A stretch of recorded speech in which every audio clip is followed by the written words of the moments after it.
তুমি দিল্লির বাদশা, তুমি এত সুন্দর মসজিদ তৈরি করলে বন্ধু, নামাজ কবুল হলো না। দ্বিতীয় জুমা পড়লেন, গায়েব থেকে ইলহাম করে আল্লাহ পাক ডাক দিয়ে বললেন বন্ধু নামাজ কবুল হচ্ছে না। তৃতীয় জুমা পড়লেন, নামাজটা কবুল হলো না। আল্লাহর ওলি হযরত শাহজাহান চোখের পানি ছেড়ে দিয়ে সাধারণ সেনাপতিকে ডাক দিলেন, সেনাপতি আমার এলাকায় যত আলেমগুলো আছে সমস্ত আলেমদের ডাক দাও, ফতোয়া দিতে হবে, নাহলে একটার কাল্লা রাখবো, দরকার একটার কাল্লা রাখবো, সমস্ত কারণ আলেমদের ছেড়ে করে দেব। এবার সেনাপতি সুন্দর করে সবাইকে ডাকা হলো, আহ্বান করা হলো, করার পরে এবার ডাকতে বলতে বাদশা ইমানদার আপনি কি বলবেন বলেন। বলছে আপনাদের আগে খানা দেবো, খানা খাওয়ার পরে আপনাদের সাথে কথা আছে। আল্লাহর বান্দা এবার সবাইকে মুরগির রস দিলেন, কাউরে গোশত দিলেন, কাউরে মুরগি দিলেন, কাউরে এক একজনকে দেওয়ার পরে খাওয়ার পরে ডাকতে বলতেছে, খাওয়ার একজন আলেম আর একজন আলেমকে বলতেছে খাওয়ার বাপ বুঝি ভালো ভালো বুঝতেছি না, বাদশা যে কি করবি জানি না। আল্লাহর ওলি হযরত শাহজাহান উনি মাথায় পাগড়ি পরিধান করে এসে বলছে, এ আলেমেরা এত টাকা খরচ করে আমি মসজিদ তৈরি করলাম, আমি তিনটা জুমা ধরে আল্লাহ পাক গায়েব থেকে ইলহাম করে বলতেছে এ বাদশা তোর মসজিদের নামাজটা কবুল হচ্ছে না, ঘটনা কি ঘটনা কি? কেউ ফতোয়া দিতে পারলো না, কেউ ফতোয়া দিতে পারলো না। নিজামউদ্দিন আউলিয়া বললেন একজন ব্যক্তি ফতোয়া দিতে পারে, সে ব্যক্তি জঙ্গলের ভিতরে 12টা বছর ধরে চোখের পানি ছেড়ে দিয়ে কান্দে আর গাছের পাতা খায়। জোরে বলা যাবে কি একবার মারহাবা? 12 বছর। কয় বছর? 12 বছর। দরুদ পড়ি আল্লাহুম্মা ভাই গাছে বসে ভাই মাওলানা মুহাম্মদ ওয়া আলা আলিহি মাওলানা আল্লাহুম্মা সাল্লি আলা সবাই মাওলানা মুহাম্মদ ওয়া আলা আলিহি।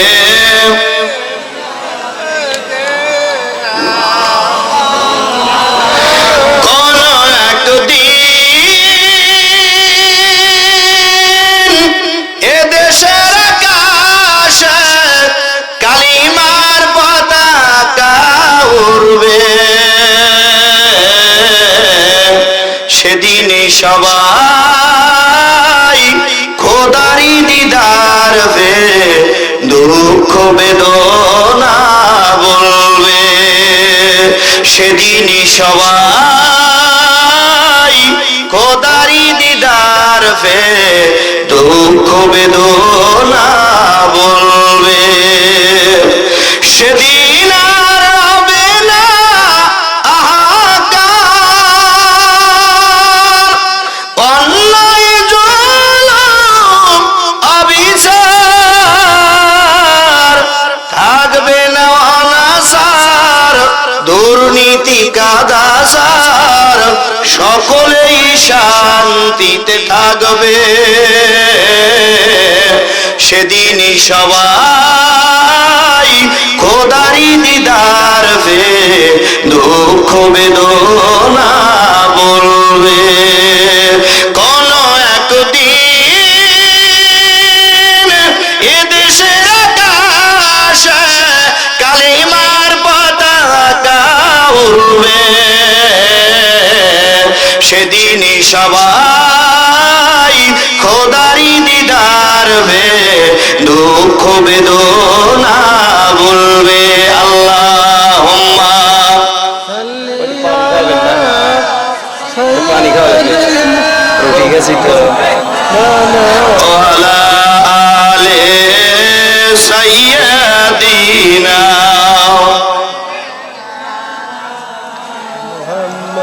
অনেক আলেম বলছে হুজুর এ ফটো আমরা দিতে পারবো না, ব্যবসায়ী কি চাই? ব্যবসায়ীগুলো তোদের টাকা পয়সাতে পাইলে কি লাভ হলো? এই সাধারণ একটা ফটো দিয়ে আলো না কি তোকারে পাইলে লাভ কি হলো? আল্লাহ বলছে কোন বুদ্ধি আছে, কোন বুদ্ধি একটা আছে। হ্যাঁ, নিজামউদ্দিন আউলিয়ার কাছে যেতে হবে। জোরে বলে একবার সুবহানাল্লাহ। কার কাছে? নিজামউদ্দিন আউলিয়া। নিজামউদ্দিন আউলিয়ার কাছে যাওয়ার পরে বলছে, এই সরো সরো, আমি তো দিতেই পারবো না, রাস্তা আমি দেখা দিতে পারি। ক্লোজ রাস্তা দেখা। বলে এখান থেকে 2 মাস লাগবে যেতে। কয় মাস? 2 মাস যেতে লাগবে। ঘরের ভিতরে একটা গাছের নিচে দেখবে একটা লোক চোখের পানি ছেড়ে কাঁদতেছে।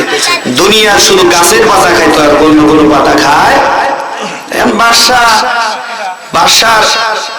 বাদশার অন্তরে লেগে গেল যে এত সুন্দর মসজিদ তৈরি করছে, যদি ভাঙা লাগে তাহলে এখন কষ্ট না। জোরে কোন ঠিক কি? আল্লাহর ওলি সুন্দর করে এবার নিজামউদ্দিন আউলিয়া বলল, আমি প্রশ্নের উত্তর দিতে পারবো না, আপনি চলে যান জঙ্গলের ভিতরে। আপনি জঙ্গলের ভিতরে যাওয়ার পরে লোকটার দিকে তাকাবেন। ওই লোকটা যদি আপনার প্রশ্নের উত্তর দিতে পারে, আপনাকে চিনতে পারে, আল্লাহর কসম করে বলতেছি বাঁকা মসজিদ সোজা করতে 1 সেকেন্ডের সময় লাগবে না। জোরে জোরে বলা যাবে কি মারহাবা।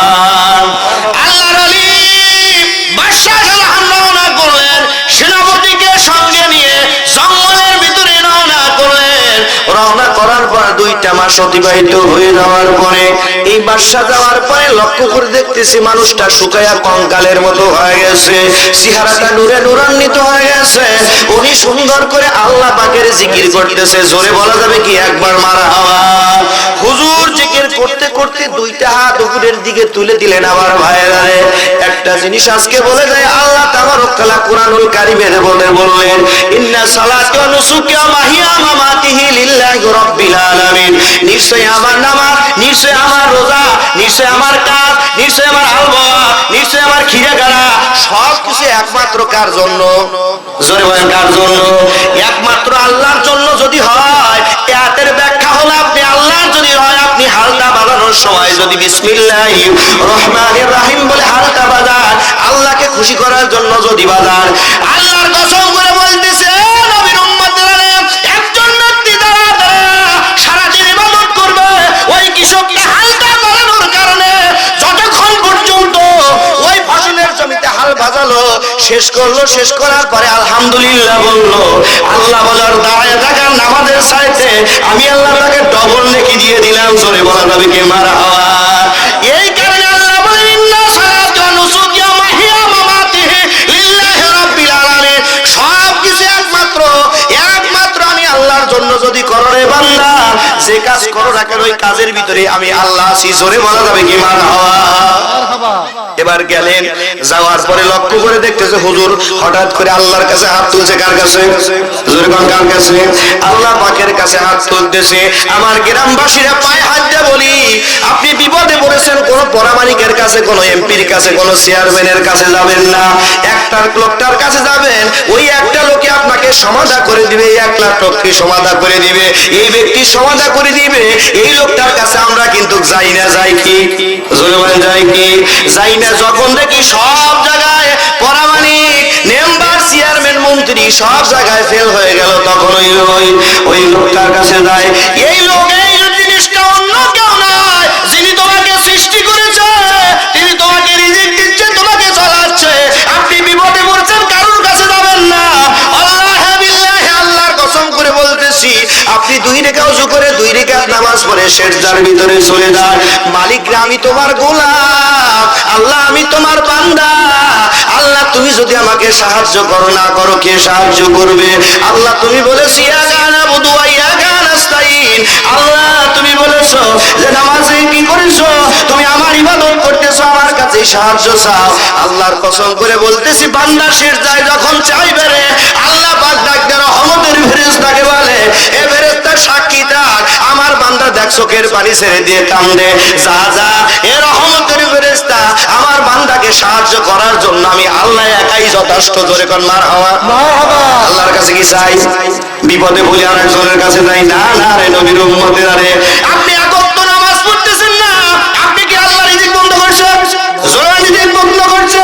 আপনাকে অসুস্থ করে নাই, আপনার হৃৎপিণ্ড হাতকে বন্ধ করে নাই, আপনাকে হসপিটালে ভর্তি করার পরে আপনি যখন 120 টাকা ঘন্টা হলো অক্সিজেন, আপনি 120 টাকা যখন না দিতে পারবেন, আপনার অক্সিজেন বন্ধ করে দিবে। দিবে কি দিবে না? জোরে বলেন দিবে কি দিবে না? যে আল্লাহ তাবারক তাআলা সারা জীবনের জন্য অক্সিজেনটা ফ্রি করে দিয়েছে। এই ফ্রি করে দেওয়ার কারণে আল্লাহ শুকরিয়া করতে হবে। আর আল্লাহ শুকরিয়া করতে হলে মসজিদে আসতে হবে। কারণ দেশ থেকে বিদেশে যাইতে হলে আপনাকে কি প্লেন আসবে? কখনো সম্ভব নয়। আপনাকে কোথায় যেতে হবে? এয়ারপোর্টে যেতে হবে। এয়ারপোর্ট থেকে টিকিট কেটে আপনাকে সুন্দর করে বিদেশে যেতে হবে।